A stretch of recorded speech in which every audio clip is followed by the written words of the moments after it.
Eddie, thank you very much for joining us here on talkSPORT once again, my friend.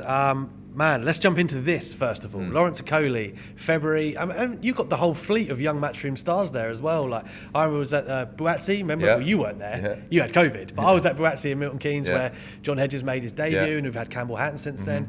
It really feels like the next generation of Matchroom in a card, headlined by Lawrence Okolie. It is. Big fight for Lawrence Okolie. Sunday, February 27th at the O2. And a big card as well. I mean, Galal Yafai, Olympic gold medalist, makes his debut straight into 10 rounds in a championship fight. Chev Clark, GB Olympian, making his debut as well. And as you said, Campbell Hatton, John Hedges, Fabio Wardley, Anthony Fowler, Dempsey McKean. There's a lot of talent on show, and a big fight for Lawrence as well as he looks to unify the division. Yeah, I mean, well, he looks to do it. I know. but easier said than done, right? Yeah, but also when you're fighting a fighter like Sislak, who's an elite cruiserweight, this is as tough as it gets outside of the unification, and probably tougher than some of the unifications actually, but he's got to be switched on because I know that he wants those unifications, but there's going to be a lot of Polish fans as well there in attendance for Sislak. He's a big name over there, and he's a tough man.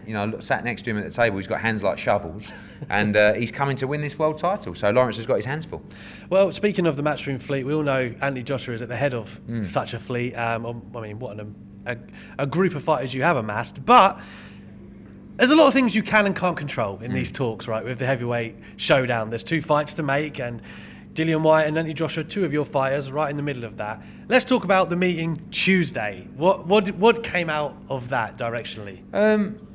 Just really, look, my advice is that there could be a plan, both from a developmental point of view for his new training environment, from a financial point of view, from a chance to fight the unquestioned best heavyweight on the planet. There might be a route that makes sense if everything was done in the right way.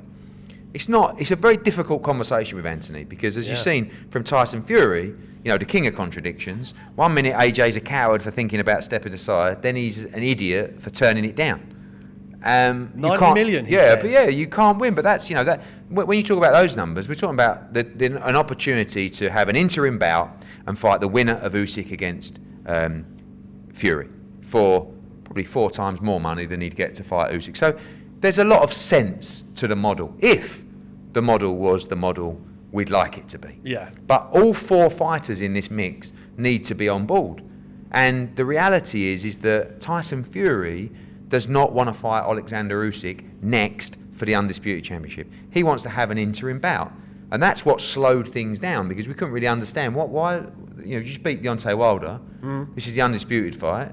And then he wants to have the interim bout. Then last night or yesterday, no, I want to fight Dillian Whyte next. So all the work that's been going on behind the scenes, I haven't been driving those talks, I've just been listening. Yeah. It's kind of like crumbled away because Fury's now decided, no, actually, I don't want to fight Usyk for the Undisputed. I want to fight someone else. I'll fight Dillian Whyte. So as we stand here now, at nearly 2 p.m. on a Thursday, we are going to purse bids tomorrow in Mexico City for Tyson Fury against Dillian Whyte. Anything could change. In 5 minutes, I receive a call, something else has changed. But that's what's happening at the moment. Yeah, and that's the thing, like you said, with the purse bids and Dillian Whyte moving into that slot. You're juggling Dillian Whyte and Anthony Joshua's future, in essence, in one situation. How difficult has that been for you? It's difficult, but everyone's, you needed to come up with a path and a plan that everyone was comfortable with. And ultimately, in the end, not everyone was comfortable with it. Yeah. So, well, I was about to say for Dillian Whyte, it's said that they both refused to step aside. But if Anthony Joshua, if the route was to the next fight, where does that leave Dillian Whyte? So it's difficult. Dillian would have to be guaranteed the WBC title after that fight and fight for it in the summer. But again, if everything was how we want it, would we do it? Yes, quite possibly. Yeah. But we're in a position now where Fury has looked like he decided he doesn't want to go down that route of fighting Usyk. He'd rather fight an interim fight or now Dillian Whyte, and we proceed with purse bids. So AJ looked like he was going to announce a new trainer in January, or someone he was going to add to his team, I should probably correctly state. Is that kind of just being delayed again by the fact of we're not quite sure when? I think that announcement, firstly it will come from Anthony, but secondly it will come when camp starts, really. And I think we're probably 2 or 3 weeks away from sort of official camp starting. So I guess any changes and any environmental changes, which I think is the more likely of the 2 scenario, will be announced by him in due course. And it's amazing that people are so interested in so many different things about Anthony Joshua. I mean, we've obviously done a great job over the years, and so has he. But it's literally like, you know, the questions every day. You know, who's the new trainer? Who's he fighting? Where is he? What's he doing? And you know, this is a really big year for him. I mean, all things considered then, I mean, I know there's a lot to think about with Whyte and Fury, but when would you hope Whyte gets to Fury, and when does Joshua get out against Usyk? I think, at this time, I mean, you're talking about probably April for Fury against Whyte, and maybe May for AJ. You know, I just the Usyk and AJ stuff very straightforward. Two guys would do a deal. You know, we've got a deal, we've got a contract, we know the terms. Yeah. It's just a case of agreeing when and where. And Alex Krasik and Usyk and those guys, very straightforward. It'll be, just to let you know, it's Wembley, April the whatever. That's not the date, so don't start booking hotels. And it's on. But it's been very complicated, this whole process, and quite arduous and frustrating, especially as there wasn't really any solution to it. Yeah, a couple of updates from fights I'm interested in.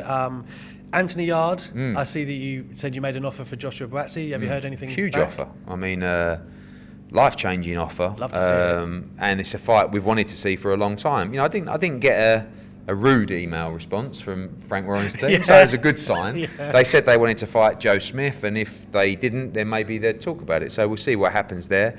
I just feel that in a lot of divisions right now, everyone's kind of like hustling for position without having anything guaranteed. And particularly in the heavyweight division, outside of those four, everybody's hustling for position. Yeah. So why not fight each other?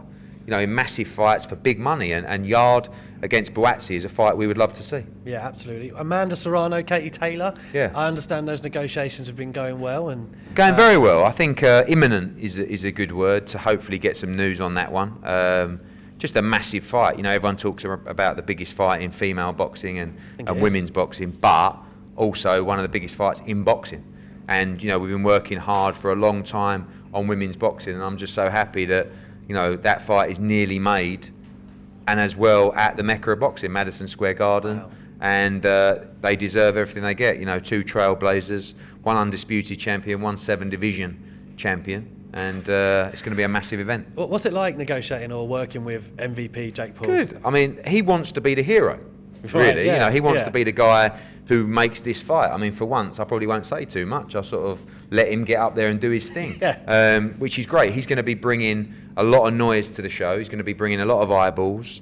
He's a smart man. I can only judge him on how I've found him. I did his pro debut, probably all my fault. And in this instance, if we get this done and announced, you know, he's done it. You know, me and him have put together the greatest female fight of all time, so can't knock it. Seen reports of Canelo's next move, Bivol, and then is it Golovkin the trilogy? Is that the reports have been just 2 fights that we can deliver for him? Got meetings with him in America next week, as I'm sure he's talking to a lot of different people, looking at different options. You know, he's the pound for pound #1, so if we can secure his signature, it would be fantastic. 2 great fights for him there, and we'll see what himself and Eddie Reynoso fancy next. How interested do you think he is in dancing with Golovkin again? Yeah, it's the biggest fight in boxing, you know, one of. You know, when you talk about the heavyweight fights as well, it's the trilogy, it's the undisputed super middleweight championship, so that would be a monster.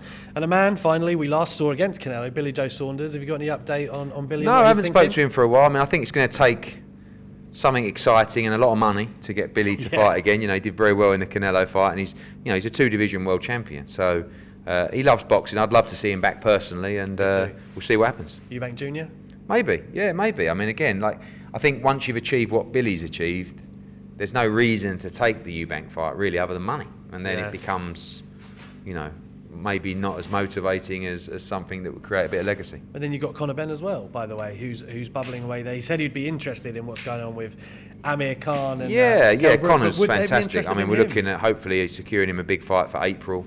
He's dangerous. You know, Amir didn't want any. You know, we registered our interest for Amir Khan against Conor Benn.